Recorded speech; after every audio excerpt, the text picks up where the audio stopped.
So, I'm Shaheen, the family worker at St Matthews, and today we're going to make some chapatis. So for that you will need a bowl, a deep one, some chapati flour, some water,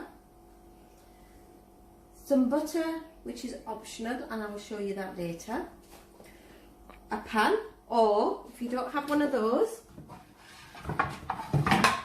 you can use something like this. Let me put that away. So let's get on with it. So for this, I'm afraid I don't do measurements, so I've put a bowl of chapati flour. You can get that from Asda, Tesco's, any leading supermarket or any of the Asian shops. Then we've got some water. Now you add that slowly, you don't put it all in at once. So I'm going to put a little bit in, if you have a look, and then I'm going to mix it. So I'm mixing it around. So keep a feel of how the flour feels. If it's too sticky, it means you're adding too much water. And if it does get too sticky, just get some more dry flour and add to it to get it back to the right consistency. In the end, you want it to feel like it's like bread dough, but easily rollable. So as you can see, you can squeeze it in my hand. It's not ready yet because we have got lots of dry bits left. So I'm not going to pour the water in this time. I'm just going to get a little bit with my hand. And you can see I am just going to roll it around to get all the dry bits, and you squeeze it together really hard. And what you're essentially wanting to do at the end is to have a really nice piece of dough that is soft without any lumps, and that's going to be easily rollable with your rolling pin. Sorry guys, I forgot you need a rolling pin. Right, so I'm going to carry on doing that for a little bit and I'll come back to it in a minute. So you can see now it's kind of quite smooth, and then what we're going to do is we're going to knead it so it's nicely done. So you just kind of make a fist like this, apply a little bit of water so it's wet, so it doesn't stick to the flour, and just fold and knead, fold and knead, turn it round, fold and knead, fold, and you just continue this till it's really nice and smooth. And now that feels like it's nearly ready. So what I'm going to do is let's finish it off, make it nice, and I'll cover it with a slight film of water so it doesn't get dry, and then I'm going to leave it to rest after I've covered it with a tea towel for about 10-15 minutes. Okay, so I'll leave it there and we'll come back to it in about 10-15 minutes. Right, so we come back to our flour and dough mix. So as you can see, it's just nicely, not too sticky, but it should be just right to make our chapati. Now, since I spoke to you last, I have thought of another few ingredients that I missed out. So what I missed out was the rolling pin that I suggested before, some dry flour that you're going to need to roll out the chapatis.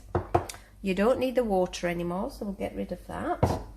Now, I did say the butter, but you also have a choice of using ghee if that's what you prefer. Depends on your personal taste. I personally don't like it. I'd prefer British butter, but it's entirely up to you. So I'm going to show you how to make 2 lots of chapati. So firstly, I'm going to show you how to make the plain one, so the type that has got nothing else added to it. So firstly, I'm going to put some flour on the worktop, and I'm going to take a piece of flour so big, and I'm going to make a ball out of it. So the way you do it, kind of put it inside like this, and you go round and round and then make it into a ball. It doesn't have to be perfect, as long as you've got a nice round ball with kind of a seamless bottom. Then you get some flour, roll it round in the flour, and this just helps you to roll it out flat. Now when you've got to this stage, you get your cooker on to the highest heat and put your griddle on it. Alright, so let's get to rolling it out. So you roll it out as long as it doesn't stick, like this. Roll, roll, roll to quite a nice size, and then this bit is a little bit tricky, but I promise you it's doable. So you pick up your chapati and you shake off the excess flour. So you flap, flap, flap till you feel like it's mostly gone, and then you do flop onto your griddle and you just watch it cook. So you leave it on the griddle till, can you see here, it's starting to get a little bit translucent. So the white bits are cooking, the flour is still raw, but this translucent bit means that it's getting there when it's cooked on that side, or semi-cooked. So you just keep watching it till it's cooked. Can you see that little bit? That needs a little bit more cooking. And then when you get to about this stage, you turn it over. And you can see it's completely different to the way it was. Now I'm going to show you two methods of cooking, finishing that off. That will involve a tea towel, so I'm going to show you that in a minute. So just to check, you turn it over and you can see here in the middle it's that doughy look, and around the edges it's white. I don't know the actual terminology for it, but it seems a bit more cooked. And then you turn it over again just to check. Now what you can do is at this stage get a tea towel and you roll it up into this kind of shape, and this one at the top and the folded bit at the bottom, so that you don't burn your hand. And then you can just press it down so that it gets cooked out evenly. Okay? Can you see that? It's more white and more even with less doughy bits. There's a little bit there, but we'll do that in a minute.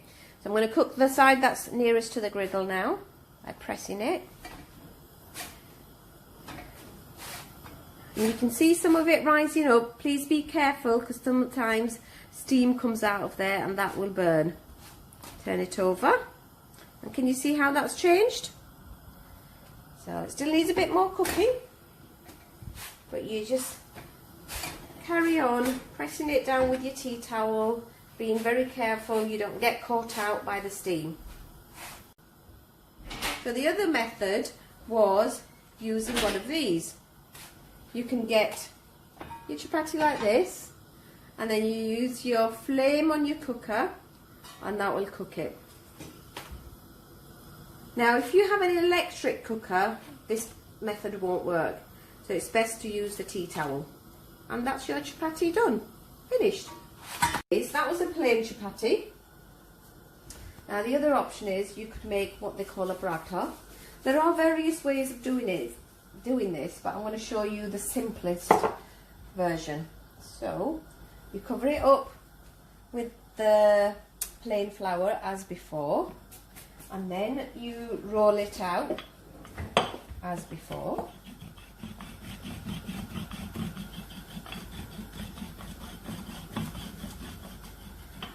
And you flip it about to get all the excess flour off as before.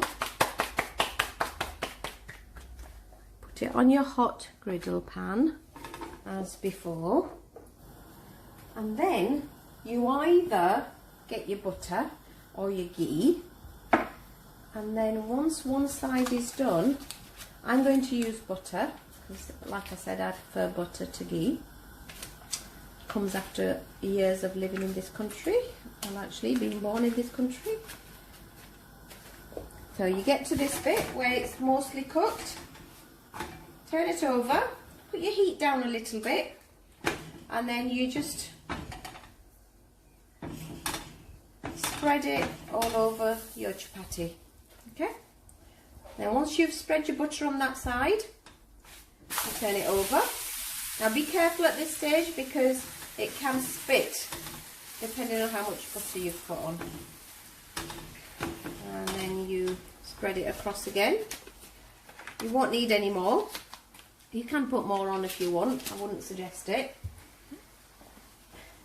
And then put your heat up a little bit and then very carefully turn it over. Now it is really hot, so I would probably use something like this to help you turn it around and move it about for it to cook. So your heat's on low, so you don't want to do this on a high heat because we want it nice and crispy. So just to check very carefully, can you see all the excess butter? That's why you have to do it really carefully. And you can see here where it's cooked really nicely, and it should be nice and crispy. Okay, and gently let it turn and cook, keeping it all very gentle. Now we've made 2 chapatis, so we've got the plain one here, and we've got what we call a burrata here, which with butter, with the amount of flour that we've had, and we've got probably enough for 2 more. Now depending on how big your bowls are, you could make about 4 to 5 chapatis out of 1 bowl of flour. So it's very economical. For people on a budget, this is a good way of trying to keep within that budget. It's a good way of making some food that's going to go a long way for not a lot of money. So again, I've turned the gas off just because I want to finish cooking it off. I don't want it too crispy. But there you go. So we've got 2 different types of chapati. Burrata with the butter and that plain one just for normal everyday chapati.